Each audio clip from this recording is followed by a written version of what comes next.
नमस्कार बच्चों, मैं नीतू मुंजाल केंद्रीय विद्यालय CMM प्रशिक्षित स्नातक शिक्षिका के पद पर कार्यरत हूँ। बच्चों, आज हम अपनी कक्षा 9 की पाठ्य पुस्तक हिंदी की क्षितिज भाग 1 में से पाठ संख्या 3, जिसका नाम क्या है, उपभोक्तावाद की संस्कृति, जैसे आपकी स्क्रीन पे दिखाई दे रहा है, उपभोक्तावाद की संस्कृति, और इसके लेखक हैं श्यामा चरण दुबे। और इस लेखक के द्वारा प्रस्तुत निबंध में क्या बताया गया है वो आज हम पढ़ेंगे। सबसे पहले हमारे इस पाठ का शीर्षक है उपभोक्तावाद की संस्कृति। तो सबसे पहले हम उपभोक्तावाद शब्द का अर्थ क्या होता है वो समझते हैं। उपभोक्तावाद शब्द का अर्थ होता है उपभोग को ही अपना लक्ष्य मानना। उपभोग अर्थात जो हमारे संसार में जो सारी चीज़ें हैं उन वस्तुओं को खरीदना और उसका उपभोग करना, वही क्या है, अब हमारे जीवन का जब लक्ष्य बन जाता है, क्या वस्तुओं को खरीदना और उपभोग करना सिर्फ हमारे जीवन का लक्ष्य बन जाए तो उसे क्या बोलते हैं, उपभोक्तावाद। अब जब इंसान के जीवन का लक्ष्य वस्तु को खरीदना और उपभोग करना बन जाए तो उसके कारण कौन सी संस्कृति जन्म लेती है, कौन से संस्कार और कौन सी आदतें जन्म लेती हैं, उसका क्या प्रभाव पड़ता है, इस पूरे पाठ में बताया गया। यानी कि उपभोक्तावाद की संस्कृति जो हमने अपना ली है, यानी कि वस्तु को खरीदना और उसका उपभोग करना ही अपने जीवन का जो हमने लक्ष्य बना लिया है, उसके द्वारा हमारे जीवन पर क्या प्रभाव पड़ा है और देश में संस्कृति के अस्तित्व पर क्या प्रभाव पड़ेगा, उसके बारे में लेखक ने यहाँ पर बताया है। पढ़ना स्टार्ट करते हैं। चलिए। धीरे धीरे सब कुछ बदल रहा है, एक नई जीवन शैली अपना वर्चस्व स्थापित कर रही है। यहाँ पर एक शब्द आया है, कौन सा, धीरे धीरे शब्द आया है ना।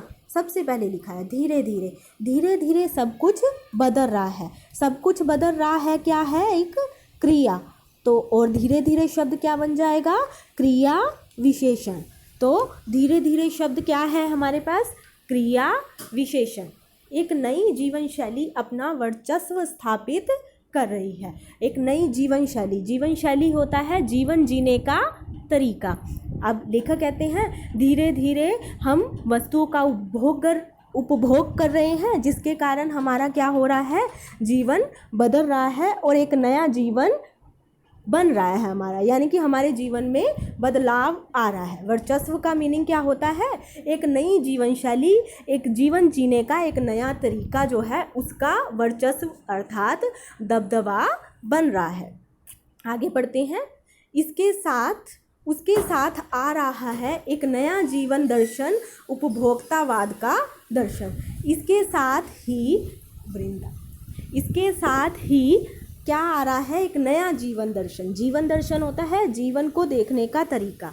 इसके साथ ही जीवन को देखने का एक नया तरीका लोगों ने अपना लिया है। वो क्या है, उपभोक्तावाद का दर्शन, अर्थात वस्तु को खरीदना और उपभोग करना, बस इसी तरीके से वो अपने जीवन को जी रहे हैं।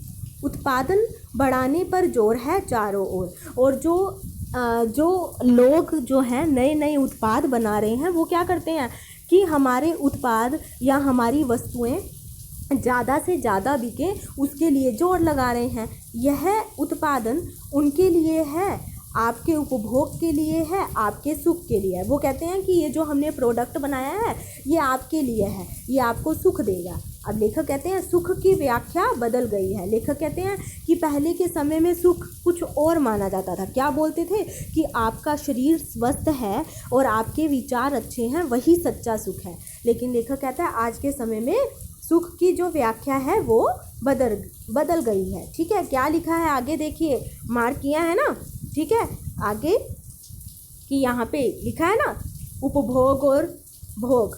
अब लेखक कहते हैं आज सुख की व्याख्या, सुख का अर्थ क्या है वो बदल गया है। क्या अर्थ हो गया है, उपभोग और भोग ही सुख रह गया है। एक सूक्ष्म बदलाव आया है नई स्थिति में। लेखक कहता है वस्तुओं को खरीदना और उसका उपभोग करना ही सच्चा सुख मानने लगे हैं लोग। इसके कारण जो हमारी पहले की परिस्थिति थी उसमें एक बदलाव आ गया है। उत्पाद तो आपके लिए हैं, पर यह भूल जाते हैं कि जाने अनजाने आज के माहौल में आपका चरित्र भी बदल रहा है। लेखक कहता है कि प्रोडक्ट जो वस्तुएं बनाई जाती हैं ये तो आपके लिए हैं, लेकिन इन वस्तुओं के उपभोग में इंसान ये भूल गए हैं कि आज के समय में इन वस्तुओं का उपभोग करने के कारण तुम्हारा चरित्र मतलब व्यवहार बदल गया है। आप उत्पाद को समर्पित होते जा रहे हैं। लेखक कहते हैं कि आप ऐसी वस्तुओं के लिए अपने आप को समर्पित करते जा रहे हैं, अर्थात आपका ये सोच बन गई है कि इन वस्तुओं का अगर हम नहीं खरीदेंगे तो हमारा जीवन नहीं चल पाएगा। इसीलिए इसका अर्थ कि आपने ऐसी वस्तु के प्रति अपने आप को समर्पित कर दिया है कि आपका जीवन इन वस्तुओं के बिना खाली है। आपकी ये सोच बन गई है। आगे बढ़ेंगे। विलासिता की सामग्रियों से बाजार भरा हुआ है। विलासिता होता है ऐशो आराम की जो सामान है, उससे पूरा बाजार भरा हुआ है, जो आपको लुभाने की जी तोड़ कोशिश में निरंतर लगा रहता है। वो कह रहे हैं कि ये जो मार्केट है उसमें ऐसी ऐशो आराम की बहुत सारी चीज़ें आ गई हैं और बाज़ार जो है, मार्केट जो है, ऐसे कंज्यूमर को लगातार आकर्षित करने की कोशिश करती है ऐसी वस्तुओं को खरीदने के लिए। दैनिक जीवन में काम आने वाली वस्तुओं को लीजिए।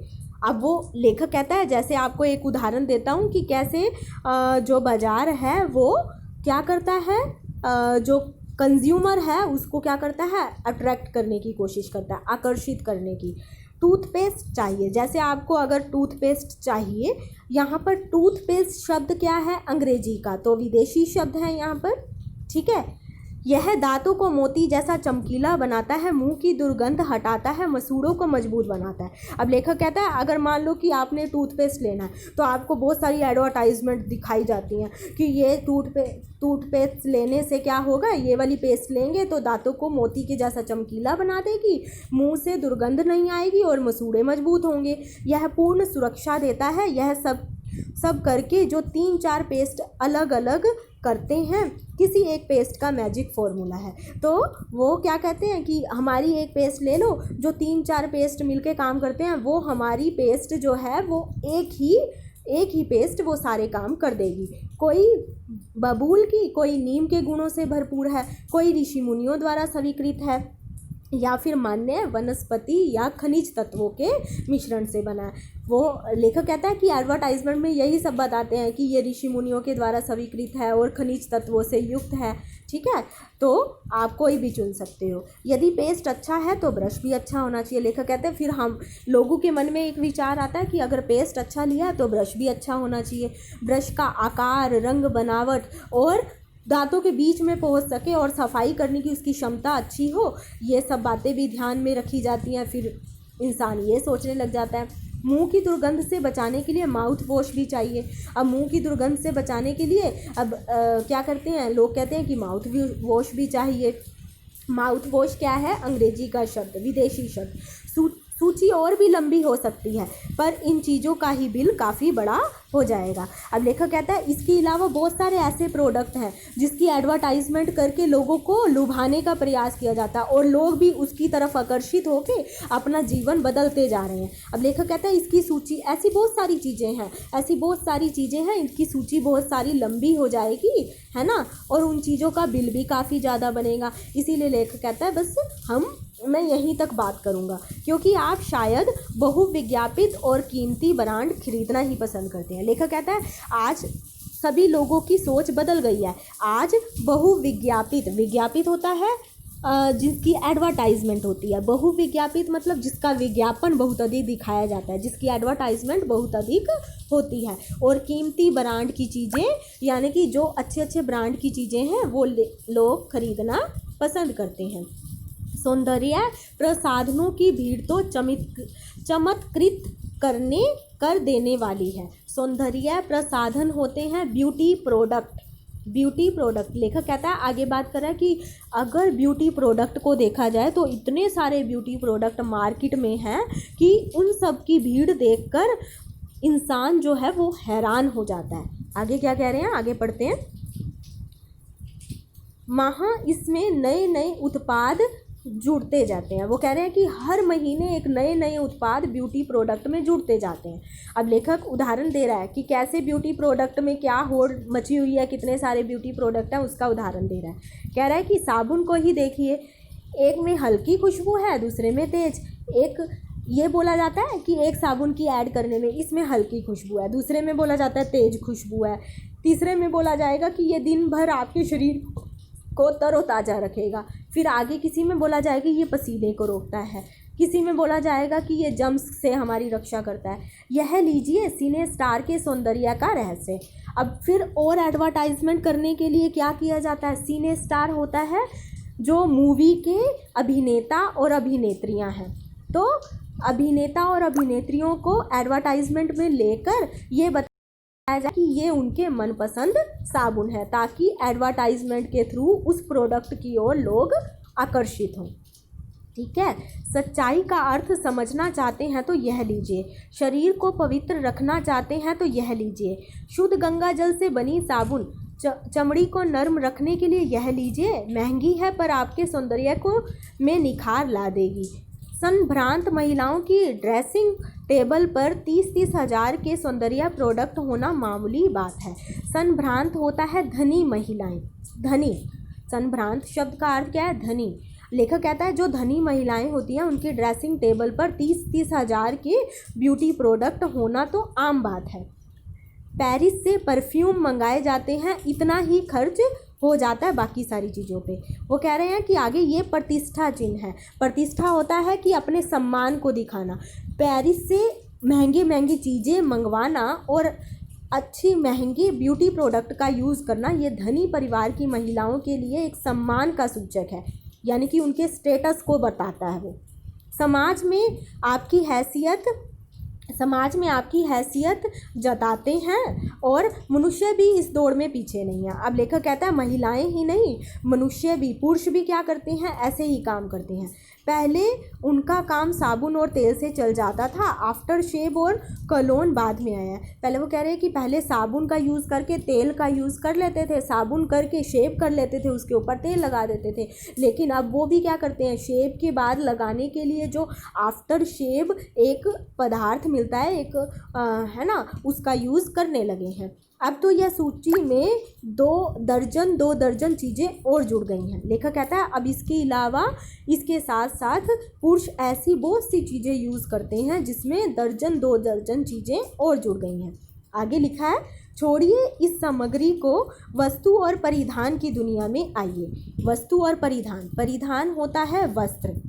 लेखक कहता है अब इस सब बातों को छोड़िए, आगे हम बात करते हैं जो वस्तुएं बिकती हैं और जो कपड़े बिकते हैं उसके बारे में बात करते हैं। जगह जगह बुटीक खुल गए हैं, नए नए डिज़ाइन के परिधान बाजार में आ गए हैं। लेखक कहता है कि नए नए डिज़ाइन के कपड़े आ गए हैं, ये ट्रेंडी हैं, महंगे भी हैं। ट्रेंडी मतलब आज के समय के हैं और ये महंगे भी हैं।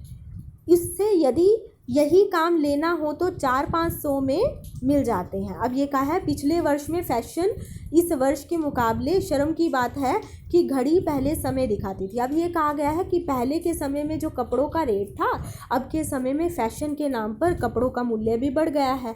और आगे बात करते हैं कि बड़े शर्म की बात है कि पहले घड़ी का उपयोग करते थे सिर्फ समय देखने के लिए, और समय देखने के लिए 400-500 की घड़ी आ जाती थी। लेकिन आज 50-60 हज़ार से लेकर 1.5 लाख तक की घड़ी आती है। और ये घड़ी लोग क्यों खरीदते हैं? अपना स्टेटस दिखाने के लिए, हैसियत जताना, मतलब स्टेटस दिखाने के लिए।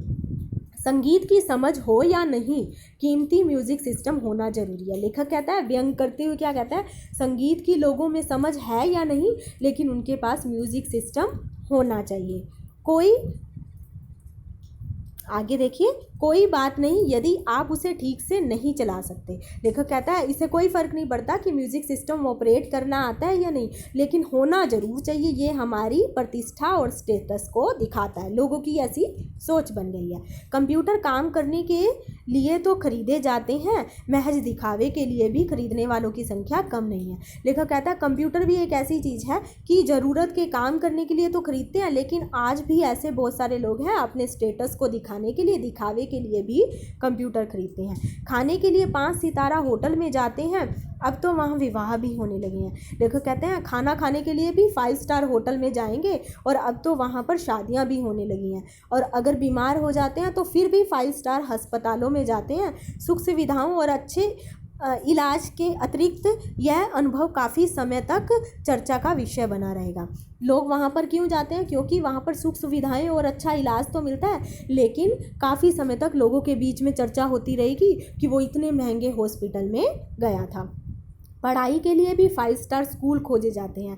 शीघ्र ही शायद कॉलेज और यूनिवर्सिटी भी बन जाएंगे। लेखक कहता है ऐसे ही चलता रहा ना तो कॉलेज और यूनिवर्सिटियां भी 5 स्टार बन जाएंगी। भारत में तो यह स्थिति अभी नहीं आई है, पर अमेरिका और यूरोप के कुछ देशों में आप मरने से पहले भी अपने अंतिम संस्कार और अनंत विश्राम का प्रबंध कर सकते हैं। अब लेखक एक और बात बताता है कि भारत में ऐसा नहीं हुआ, लेकिन अमेरिका और यूरोप के ऐसे बहुत सारे देश हैं जहाँ पर मरने से पहले ही व्यक्ति अपने अंतिम संस्कार का प्रबंध खुद करके जाता है। कैसे? अपनी कब्र के आसपास हरी घास होगी, वो पहले से ही उसका प्रबंध कर लेता है कि जहाँ पे उसे दफनाया जाएगा उसके आसपास हरी घास होनी चाहिए, उसके आसपास फूल होने चाहिए, उसके आसपास फुआरे होने चाहिए और वहाँ पे म्यूज़िक चलता रहे। ऐसा प्रबंध मरने से पहले वहाँ पर लोगों के द्वारा किया जाता है। कल भारत में भी, आगे देखिए, कल भारत में भी यह संभव हो सकता है। लेखक कहता है जैसे हम पश्चिमी संस्कृति और विदेशों की संस्कृति को इतनी जल्दी अपना रहे हैं, उससे ये लगता है कि आने वाले समय में भी भारत में ऐसा हो सकता है। अमेरिका में तो आज भी हो रहा है, कल यह भारत में भी आ सकता है। प्रतिष्ठा के अनेक रूप होते हैं। प्रतिष्ठा मतलब होता है अपना सम्मान व्यक्त करने के लिए बहुत सारे रूप होते हैं, चाहे वे हास्यपद क्यों ना हो। हास्यप्रद मतलब हंसी का पात्र। अब वो कह रहे हैं अब ये हंसी का पात्र बनने लायक ही बात है कि मरने से पहले ही अब इंसान का शरीर जो है वो तो मिट्टी में मिल के मिट्टी के समान हो गया और आत्मा भगवान के पास चली गई। और मरने के बाद किसने देखा कि उसके आसपास हरी हरी भूमि है और फुव्वारे हैं? तो ये तो एक दिखावा ही हुआ ना। और इस दिखावे को किससे जोड़ा गया है? सम्मान से जोड़ा गया है। लेखक यही कहना चाह रहा है कि ऐसा सम्मान भी क्या जिसे सुनकर, जिसे देखकर हंसी आए, कि हम हंसी के पात्र बन जाएं। यह एक छोटी सी झलक उपभोक्तावादी समाज की है। अब लेखक कहता है ये एक छोटी सी झलक है जिसके माध्यम से हम देख सकते हैं कि उपभोग की चीज़ों को अपने जीवन का लक्ष्य बनाने के बाद हमारी संस्कृति और समाज में क्या परिवर्तन आया है। यह विशिष्ट जन का समाज है, पर सामान्य जन भी इसे ललचाई नज़रों से देखते हैं। उनकी दृष्टि में एक विज्ञापन की भाषा यही है, राइट चॉइस है बेबी। अब लेखक कहता है कि जो धनी लोग, विशिष्ट जन होता है, धनी लोग जो है ना, जो ये सारी सुख सुविधाएं अफोर्ड कर सकते हैं, ले सकते हैं, तो वो तो उसका यूज़ करते हैं। लेकिन जो मिडल क्लास फैमिली के लोग हैं वो भी इन सभी वस्तुओं को खरीदने के लिए उत्साहित रहते हैं। जैसे ही नए नए ब्रांड के कपड़े देखेंगे धनी लोगों के, तो वो भी वैसी चीज़ें खरीदने के लिए जो है उत्साहित रहते हैं। ललचाई नज़रों से देखना कि उसे खरीदने के लिए उत्साहित होना। अब नीचे से पढ़ना स्टार्ट करेंगे। अब विषय के गंभीर पक्ष की ओर आएँ, यह उपभोक्ता संस्कृति का विकास भारत में क्यों हो रहा है। अब वो कह रहे हैं कि इसके कारण हमारे जीवन में क्या बदलाव आया है। अब इसे गंभीरता से सोचें तो वो क्या है कि इस उपभोक्तावाद की संस्कृति को हमने अपनाया है और भारत में भी इसे अपनाया जा रहा है। उसके कारण भारत में क्या परिवर्तन आ रहा है। समांती संस्कृति के तत्व भारत में पहले ही रहे हैं। समांती संस्कृति होता है जो राजाओं और महाराजाओं की जो संस्कृति थी कि राजा और महाराजा कैसे जीवन जीते थे, वो वाली संस्कृति तो भारत में पहले से रही थी। उपभोक्तावाद इस संस्कृति से जुड़ा है और जो ये उपभोक्तावाद है अर्थात उपभोग की वस्तुओं को उपयोग कर जीवन का लक्ष्य बना लेना, ऐसी संस्कृति भी उसी संस्कृति से मिलती जुलती है। आज समांत बदल गए हैं। समांत मतलब जो राजा हैं वो बदल गए हैं, समांती संस्कृति भी बदल चुकी है। आज हम सांस्कृतिक अस्मिता की बात कितनी भी करें, सांस्कृतिक अस्मिता होता है अस्तित्व, आइडेंटिटी। आज हम अपनी संस्कृति की आइडेंटिटी या फिर उसके अस्तित्व की कितनी भी बातें करते रहें, परंपराओं का अवमूल्यन हुआ है। जो हमारी नैतिक परंपराएं हैं उनमें जो है अवमूल्यन होता है, कमी आ जाना। उन मूल्यों में कमी जरूर आई है। आस्थाओं का क्षरण हुआ है। आस्थाएं मतलब जो हमारी जीवन के प्रति जो आस्था थी, क्षरण हुआ है, अर्थात उसमें भी कमी आई है। कड़वा सच तो यह है कि हम बौद्धिक दासता स्वीकार कर रहे हैं। बौद्धिक दासता होती है, ठीक है, बौद्धिक दासता होती है कि बुद्धि का किसी के कंट्रोल में आ जाना, बुद्धि का किसी की दासता स्वीकार कर लेना, यानी कि हमारी बुद्धि जो है ऐसी एडवर्टाइजमेंट के बस में हो चुकी है, ये सही बात है। पश्चिम की सांस्कृतिक शब्द है संस्कृति प्लस इक प्रत्यय, ठीक है। पश्चिम के सांस्कृतिक उपनिवेश बन रहे हैं। जो पश्चिमी सभ्यता है ना, उसकी संस्कृति है, हम उसको अपना रहे हैं। हमारी नई संस्कृति अनुकरण की संस्कृति है। हम जो उपभोक्तावाद की संस्कृति अपना चुके हैं ना, वो अनुकरण मतलब किसी के दिखावा, किसी के पीछे पीछे चलना। जैसे पश्चिमी बाहर के लोग करते हैं, वैसी हम संस्कृति उनका अनुसरण करके उनके पीछे पीछे वैसी संस्कृति अपना रहे हैं। हम आधुनिकता के झूठे प्रतिमान अपनाते जा रहे हैं। आधुनिकता मतलब कि मॉडर्न सिस्टम जो है ना, हम उसका जो दिखावा है अपने जीवन में अपनाते जा रहे हैं।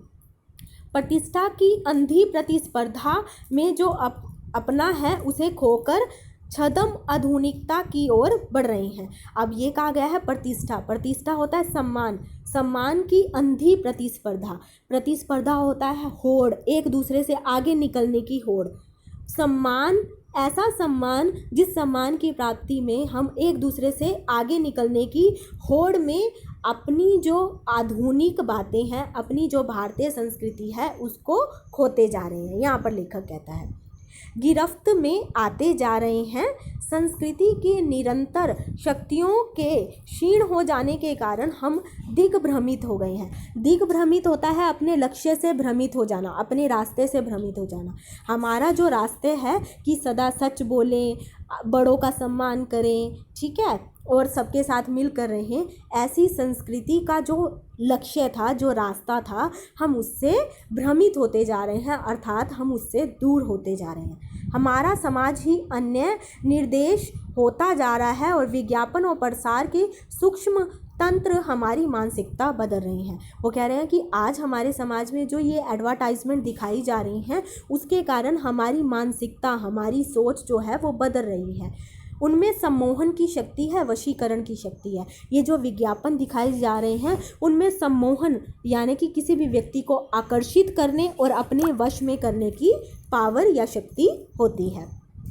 अंततः इस संस्कृति के फैलाव का परिणाम क्या होगा? अंत में लेखक कहता है अगर ये संस्कृति ऐसे ही फैलती गई, उपभोक्तावाद की संस्कृति अर्थात विज्ञापन के अधीन अगर हम ऐसे ही होते रहे, तो उसका परिणाम क्या होगा? आगे ये बात कही है उसने। यह गंभीर चिंता का विषय है।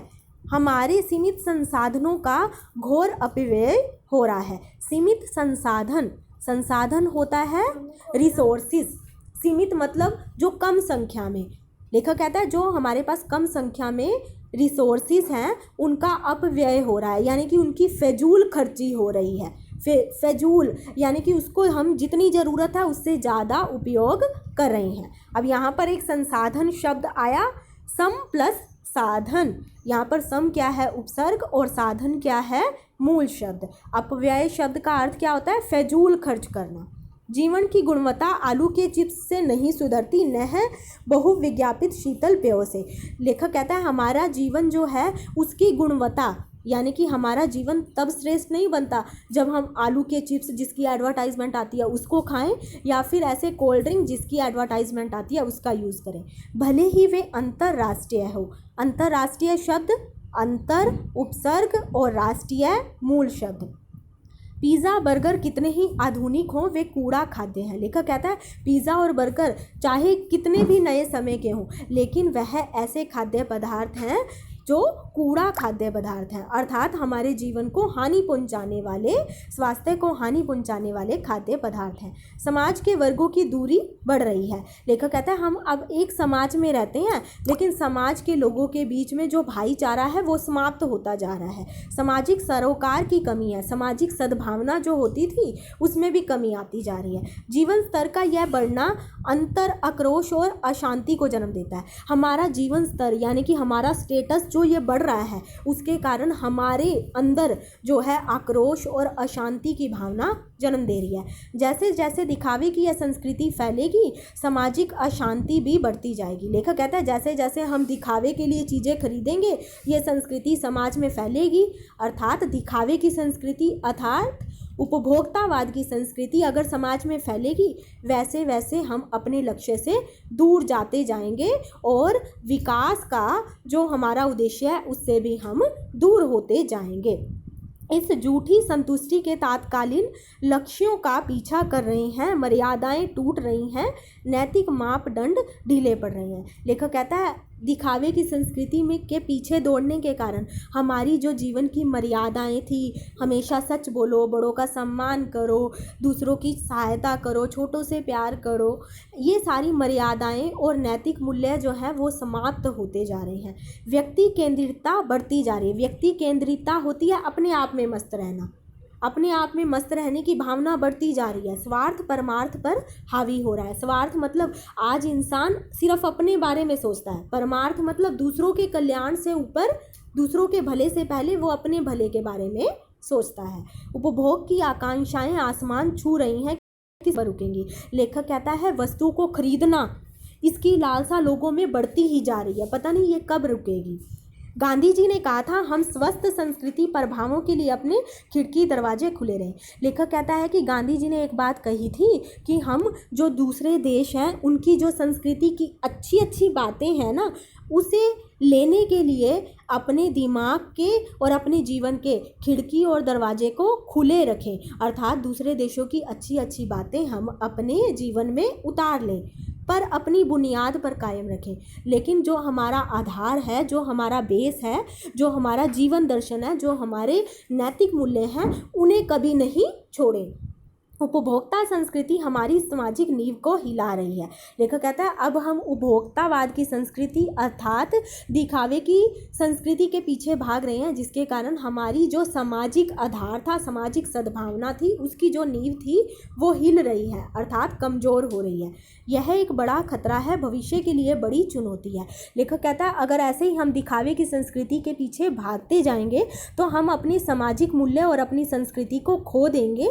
यह हमारे भविष्य के लिए एक बहुत बड़ी चुनौती है जिसका हमें सामना करना है।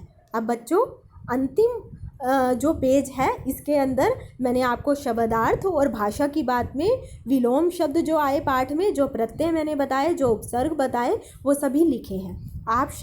आप सभी अपने नोटबुक में उपभोक्तावाद की संस्कृति पाठ संख्या 3 सबसे पहले ये शब्दार्थ और भाषा ज्ञान लिखेंगे, ठीक है। उसके बाद के प्रश्न उत्तर मैं आपको भेजूँगी। धन्यवाद।